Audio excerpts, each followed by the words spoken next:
여러분, 안녕하세요. 오늘은 많은 분들이 일상에서 겪지만 정확히 어떻게 대처해야 할지 막막해 하시는 주제를 다뤄보려고 합니다. 바로 배아픔과 설사입니다.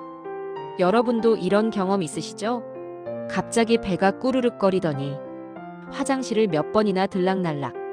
뭘 잘못 먹었나? 싶지만 며칠씩 반복될 때도 있습니다. 특히 중년 이후에는 이런 증상이 단순한 탈이 아니라 장 기능이 약해졌다는 신호일 수 있습니다. 실제로 건강보험 심사평가원 통계를 보면 과민성 장 증후군으로 병원을 찾는 환자가 연간 약 50만 명이 넘습니다. 하지만 병원에 오시는 분들보다 증상을 참고 계신 분들이 훨씬 더 많을 겁니다. 오늘은 병원 가기 전에 생활에서 먼저 조절해 볼 수 있는 장이 편안해지는 루틴을 상담하듯 자세히 알려드리겠습니다. 일부에서는 식사 속도가 장 건강을 좌우합니다. 빠른 식사가 장에 미치는 영향을 살펴볼게요. 진료실에서 정말 많이 듣는 이야기가 있습니다. 선생님, 저 많이 안 먹었는데도 설사를 해요. 그래서 식사 시간을 여쭤보면 대부분 10분도 안 걸려서 드십니다. 심지어 5분 만에 식사를 마치시는 분들도 계십니다. 2022년 대한소화기학회지에 발표된 연구를 보면 식사 시간이 10분 미만인 그룹이 20분 이상인 그룹에 비해 과민성 장 증후군 발생률이 약 2.3배 높았습니다. 왜 그럴까요? 급하게 먹으면 여러 가지 문제가 생깁니다. 첫째, 음식을 충분히 씹지 않아서 소화가 덜 된 큰 덩어리가 위를 거쳐 장으로 내려갑니다. 둘째, 음식과 함께 공기를 많이 삼키게 되어 복부 팽만감이 생깁니다. 셋째, 급격한 음식물 유입으로 장 운동이 과하게 일어나 설사를 유발할 수 있습니다. 실제 환자 사례를 보겠습니다. 50대 중반의 한 남성 환자분이 계셨습니다. 매일 아침 출근 준비하면서 10분 안에 식사를 마치고 회사 가는 지하철에서 꼭 배가 아팠습니다. 처음엔 스트레스인 줄 알았는데 주말에도 급하게 먹으면 똑같은 증상이 나타났습니다. 제가 이분께 딱 한 가지만 바꿔보라고 했습니다.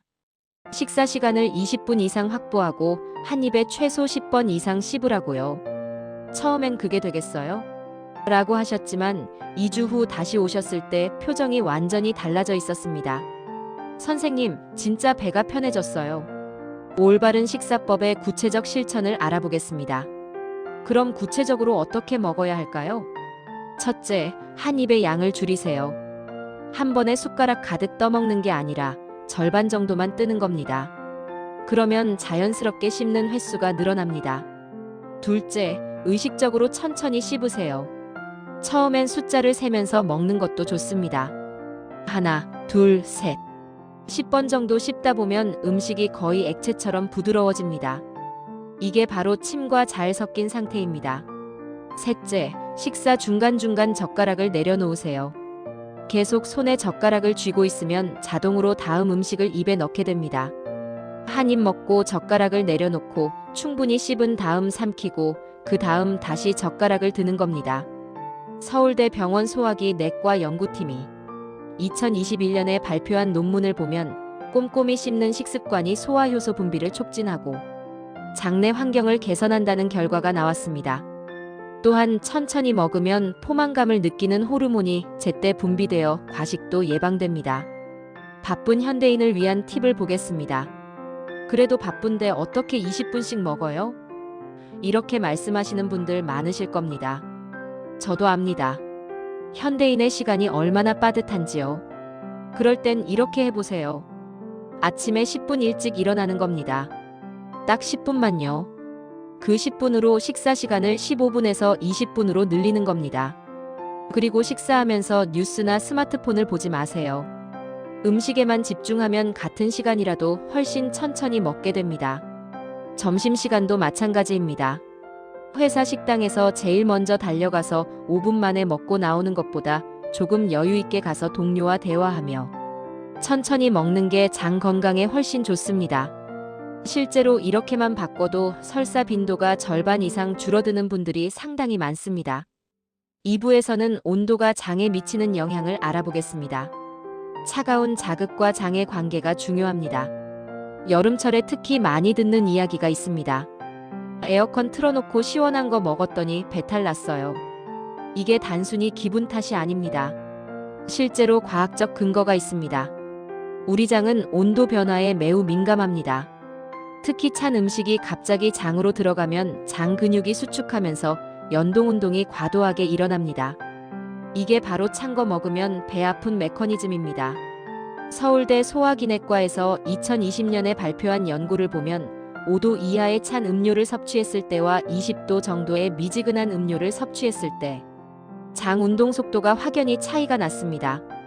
찬 음료를 마신 그룹에서 장통과 시간이 평균 30% 빨라졌고, 이는 설사로 이어질 확률을 높였습니다. 특히 위험한 상황들이 있습니다. 아침 공복에 찬물이나 아이스 아메리카노를 마시는 분들 많으시죠? 이게 장에는 최악의 조합입니다. 밤새 쉬던 장이 갑자기 차가운 자극을 받으면 과민 반응을 일으킵니다. 40대 여성 환자분 중에 이런 분이 계셨습니다. 매일 아침 일어나자마자 냉장고에서 꺼낸 차가운 물을 한 컵 마시고 출근 준비하면서 아이스 아메리카노를 드셨어요. 그런데 회사 도착하면 꼭 화장실로 직행하셨습니다. 저는 이분께 아침 루틴 하나만 바꿔보라고 했습니다. 냉장고 물 대신 정수기에 미지근한 물로, 아이스 아메리카노 대신 따뜻한 보리차로요. 단 일주일 만에 아침 설사가 거의 사라졌습니다. 장의 편안한 음료 온도는 어떻게 될까요? 그럼 어떤 온도가 좋을까요? 이상적인 온도는 체온과 비슷한 36도에서 40도입니다. 이 정도면 장에 자극을 주지 않으면서 수분을 보충할 수 있습니다. 하지만 현실적으로 매번 온도를 재며 마실 수는 없죠. 간단한 기준은 이렇습니다. 입술에 대봤을 때 미지근하거나 따뜻하다고 느껴지는 정도. 뜨겁지도 차갑지도 않은 그냥 편안한 온도면 됩니다. 특히 장이 예민한 분들은 계절에 관계없이 이 원칙을 지키시는 게 좋습니다. 여름철에도 얼음 동동 띄운 물보다는 시원한 정도의 물이 훨씬 안전합니다. 삼성 서울병원 소화기 내과에서 과민성 장 증후군 환자 200명을 대상으로 한 연구에서 음료 온도만 조절했는데도 43%의 환자가 증상 개선을 경험했다고 합니다. 3부에서는 설사할 때 먹어야 할 것, 피해야 할 것을 알아보겠습니다. 굶는 것이 답이 아닌 이유가 있습니다. 배 아플 땐 굶어야 한다 마이너스 이거 어르신들이 많이 하시는 말씀이죠. 하지만 이건 반은 맞고 반은 틀립니다. 맞는 부분은 장의 부담을 줄여야 한다는 것입니다. 하지만 틀린 부분은 완전히 굶으면 안 된다는 겁니다. 왜냐하면 장 점막이 회복하려면 영양이 필요하기 때문입니다. 장 점막은 우리 몸에서 세포 교체가 가장 빠른 조직 중 하나입니다. 3일에서 5일마다 완전히 새로운 세포로 바뀝니다. 그런데 영양이 없으면 이 회복 과정이 지연됩니다. 세브란스 병원 영양팀에서 2019년에 발표한 자료를 보면 급성 설사 환자 중 적절한 영양 섭취를 유지한 그룹이 금식한 그룹보다 평균 1.5일 빨리 회복했습니다. 장이 편안한 음식들을 알아보겠습니다. 그럼 무엇을 먹어야 할까요? 핵심은 기름기 적고 자극 적고 소화 쉬운 음식입니다. 첫째, 흰죽입니다. 쌀을 푹 끓여서 부드럽게 만든 죽은 소화가 잘 되고 위장에 부담을 주지 않습니다. 여기에 약간의 소금만 넣어서 간을 하세요. 야채나 고기는 장이 완전히 회복된 후에 추가하시고요. 한 60대 환자분이 이렇게 말씀하신 적이 있습니다. 선생님, 죽 먹으니까 힘이 없어요. 그래서 제가 이렇게 답했습니다.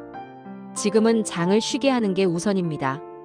2일에서 3일만 죽으로 버티시면 장이 회복되고 그 다음에 영양 보충하시면 됩니다. 둘째, 삶은 감자입니다. 감자는 전분이 많아서 소화가 잘 되고 칼륨이 풍부해서 설사로 손실된 전해질을 보충하는 데 도움이 됩니다. 단, 기름에 튀긴 감자튀김이나 매운 양념을 한 감자조림은 피하셔야 합니다. 그냥 쪄서 드세요. 셋째, 바나나입니다. 바나나는 부드러워서 소화가 잘 되고 팩틴이라는 성분이 있어서 설사를 완화하는 데 도움이 됩니다. 또 칼륨이 풍부해서 전해질 보충에도 좋습니다. 단, 너무 차갑게 보관한 바나나는 피하시고 실온에 둔 것을 드세요.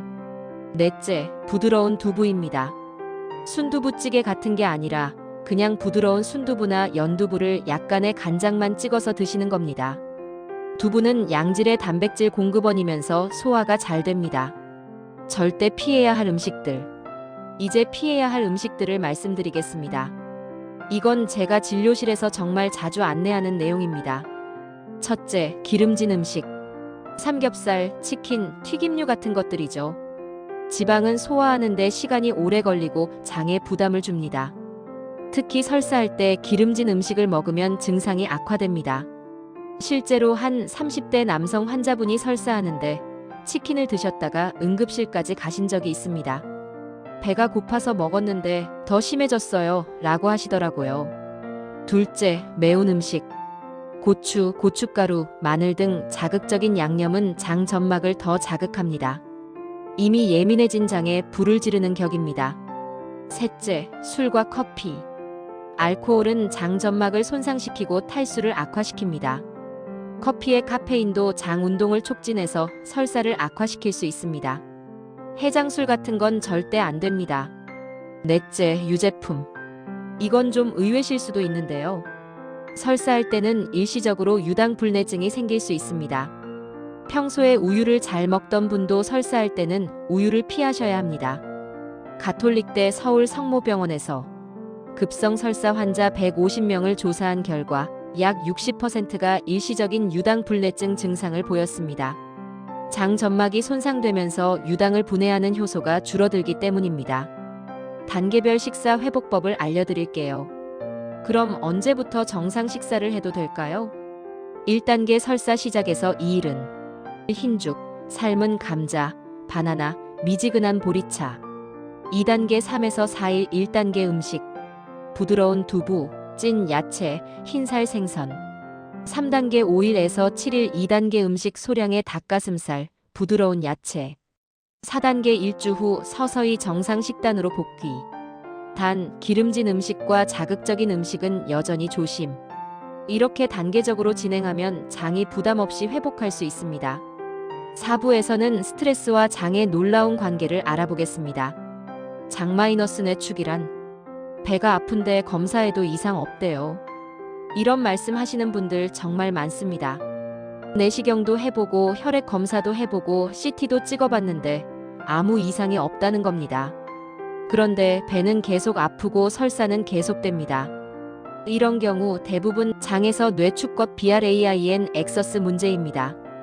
우리 장과 뇌는 미주신경으로 연결되어 있어서 서로 영향을 주고받습니다. 스트레스를 받으면 뇌에서 신호가 장으로 전달되어 장 운동이 변화합니다.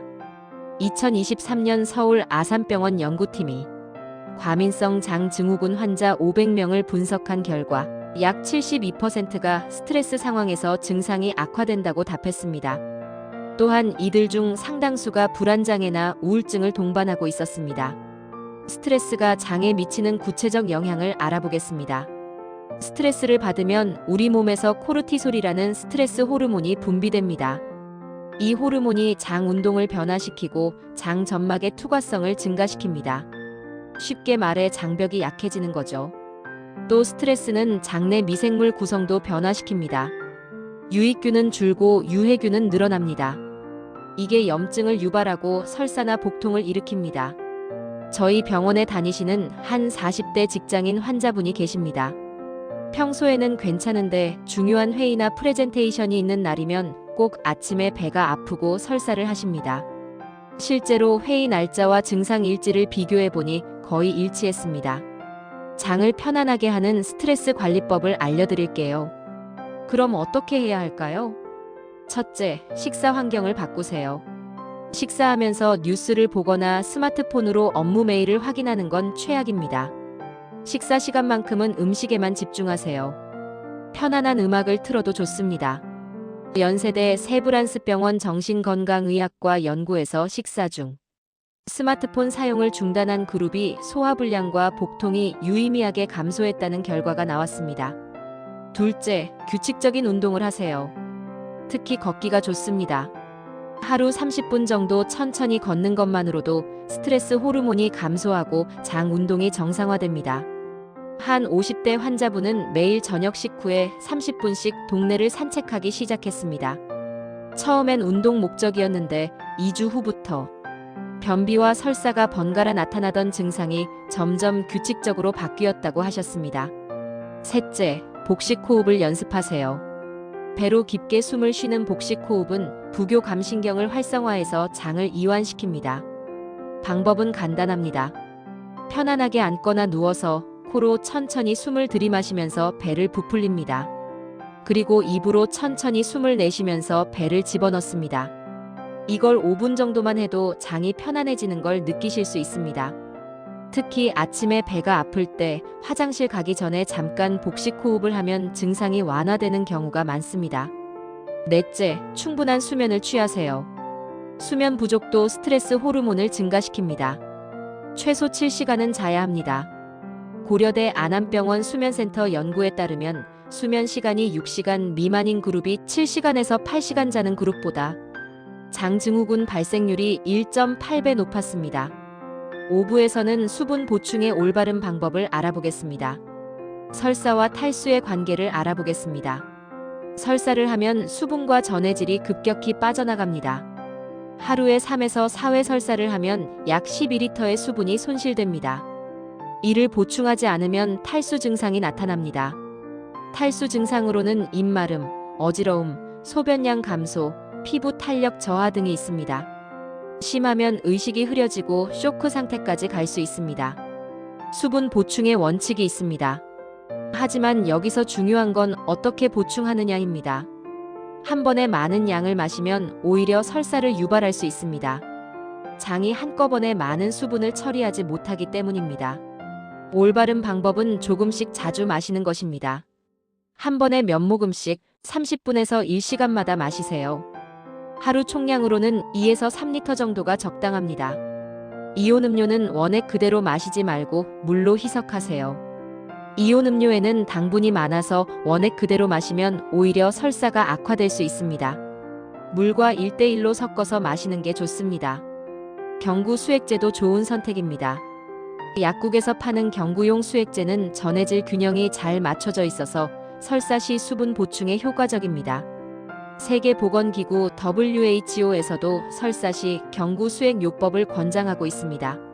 실제로 개발도상국에서 설사로 인한 사망률을 크게 낮춘 것도 경구 수액 요법 덕분입니다.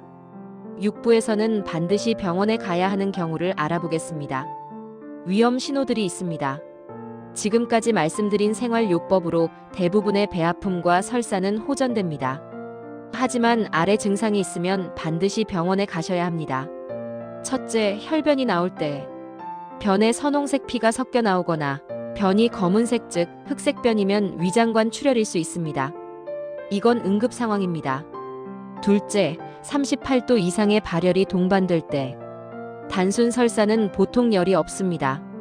발열이 있다면 세균성 장염이나 다른 감염을 의심해야 합니다. 셋째, 심한 탈수 증상이 있을 때 입술이 바싹 마르고 소변이 거의 안 나오고 어지럼증이 심하면 즉시 병원에 가셔야 합니다.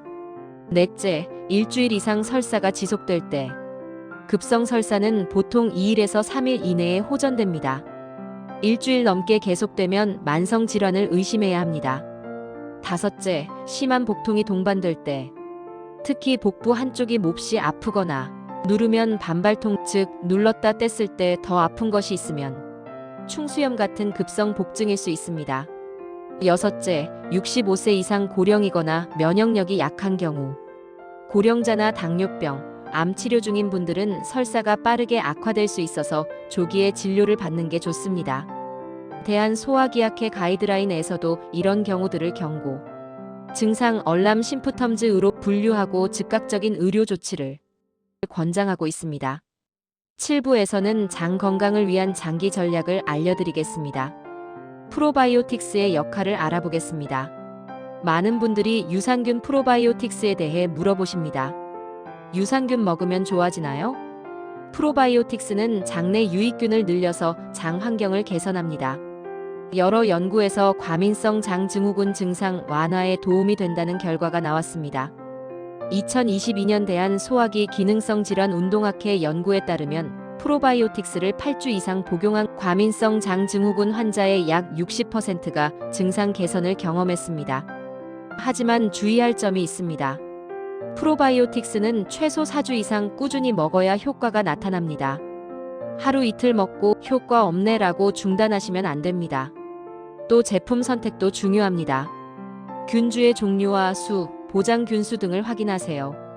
식약처 인증을 받은 제품을 선택하는 게 안전합니다. 식이섬유의 양면성도 있습니다. 식이섬유도 자주 질문받는 주제입니다. 변비에 좋다던데 설사에도 좋나요? 식이섬유에는 두 종류가 있습니다. 수용성 식이섬유와 불용성 식이섬유입니다. 수용성 식이섬유로 사과, 바나나, 귀리 등은 변을 부드럽게 만들어서 설사와 변비 모두에 도움이 됩니다. 불용성 식이섬유로 곡물 껍질, 채소 줄기 등은 장을 자극해서 장 운동을 활발하게 하므로 설사가 있을 때는 피하는 게 좋습니다. 따라서 설사가 있을 때는 불용성 식이섬유가 많은 음식으로 현미, 통밀, 질긴 채소를 피하고 수용성 식이섬유가 풍부한 음식으로 바나나, 삶은 감자를 선택하세요. 규칙적인 생활 리듬이 중요한 이유가 있습니다. 장 건강에서 가장 중요한 것 중 하나가 규칙적인 생활 리듬입니다. 매일 같은 시간에 일어나고 같은 시간에 식사하고 같은 시간에 자는 것. 이게 장 운동을 규칙적으로 만듭니다. 특히 아침 식사가 중요합니다. 아침을 거르면 위에서 대장 반사가 일어나지 않아서 배변 리듬이 깨집니다. 바쁘더라도 간단하게라도 아침을 드세요. 한 연구에서 규칙적인 식사 시간을 유지한 그룹이 불규칙한 그룹보다 과민성 장 증후군 증상이 40% 적게 나타났습니다. 배 마사지가 중요한 이유를 알아보겠습니다. 의외로 효과적인 방법이 배 마사지입니다. 방법은 간단합니다. 누워서 배꼽 주위를 시계 방향으로 원을 그리며 부드럽게 마사지합니다. 이게 장 운동을 촉진하고 가스 배출에도 도움이 됩니다. 특히 아침에 일어나서 5분 정도 또는 자기 전에 5분 정도 하면 좋습니다. 너무 세게 누르지 말고 부드럽게 쓰다듬듯이 하세요. 서울대병원 재활의학과에서 변비 환자를 대상으로 한 연구에서 복부 마사지를 꾸준히 한 그룹이 하지 않은 그룹보다 배변 빈도가 증가하고 복부 불편감이 감소했습니다. 정리해 볼게요. 여러분, 오늘 긴 시간 동안 배 아픔과 설사, 그리고 장 건강에 대해 자세히 말씀드렸습니다. 핵심을 다시 한번 정리해 드리겠습니다. 첫째, 식사는 천천히 20분 이상, 한 입에 10번 이상 씹으세요. 둘째, 온도를 조절하세요. 차가운 음료보다는 미지근한 물이 장에 편합니다. 셋째, 설사할 때는 부담 없는 음식으로 흰죽, 삶은 감자, 바나나, 두부가 좋습니다. 넷째, 스트레스 관리를 하세요. 식사 중 스마트폰 끄기, 걷기, 복식 호흡이 도움됩니다. 다섯째, 수분은 조금씩 자주 보충하세요. 여섯째, 경고 증상이 있으면 반드시 병원에 가세요. 기억하세요. 배 아픔과 설사는 약만으로 해결되는 문제가 아닙니다. 장에 쉬는 시간을 주는 생활 습관이 핵심입니다. 오늘 말씀드린 내용 중에서 실천하기 쉬운 것 하나만 골라서 시작해 보세요. 식사 속도를 늦추는 것이든 아침에 따뜻한 물 마시는 것이든 작은 변화가 모여서 큰 차이를 만듭니다. 실제로 제가 진료실에서 만난 수많은 환자분들이 이런 생활 습관, 변화만으로 삶의 질이 크게 개선되었다고 말씀하십니다. 이렇게 간단한 걸 왜 진작 안 했을까 하시면서요. 여러분의 장 건강, 오늘부터 챙기시기 바랍니다. 장이 편해지면 몸도 편해지고 기분도 좋아지고 삶의 질이 달라집니다. 오늘 내용이 여러분께 도움이 되셨다면 구독과 좋아요, 알림 설정 부탁드릴게요. 여러분의 작은 클릭이 큰 힘이 됩니다. 다음에도 더 유익한 이야기로 찾아올게요. 건강한 하루 되세요. 감사합니다.